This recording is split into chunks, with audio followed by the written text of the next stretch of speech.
So the first step in any slab is getting level ground. Right here, from out here to where it is out there, it falls about 2 feet. So we had to have a lot of fill dirt brought in.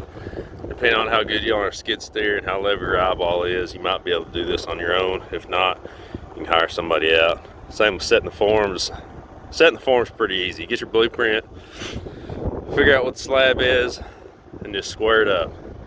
If you measure from this corner to that corner, diagonal, and then measure from that corner down to this corner, the other diagonal, on a square, those have to be even. If they're not, adjust your forms until they are.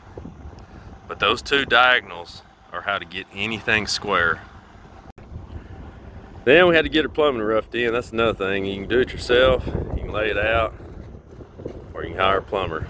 If you hire a plumber, it's going to be about 2 or 3 times more expensive than doing it yourself. But doing it yourself, it's all on you. If you got a leak, it's your fault. So I'm building this shop a little bit different than I usually do because it's wider on the truss side than it is on there, because the reason I'm doing that, I'm building this barn into 2 halves. Building this half first, and usually I don't do that. Usually my truss width will be the widest part of the building, so what I do is I frame up these sidewalls first.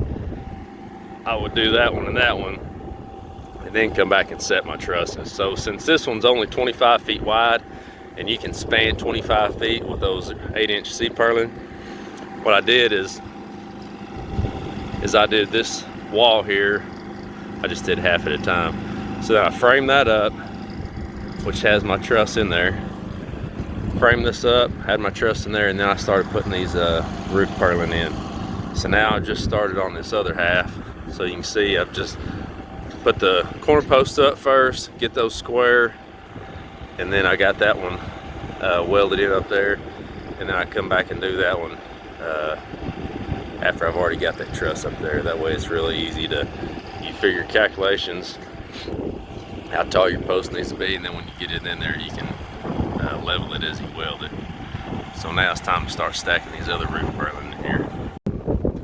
So this is one of the hard parts, setting all these 25 footers in here by yourself. That's why a lift comes in really handy.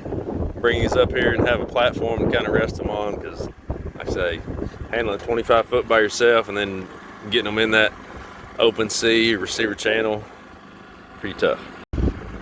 Got them all set before you got the turbo welder on. Got to go back down.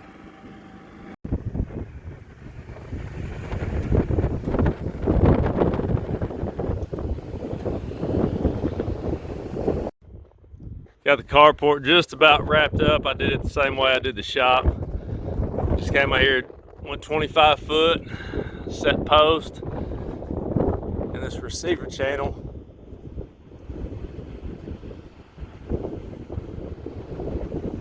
That receiver channel lets you just put that 8-inch C right inside there, and fits up nice, looks nice.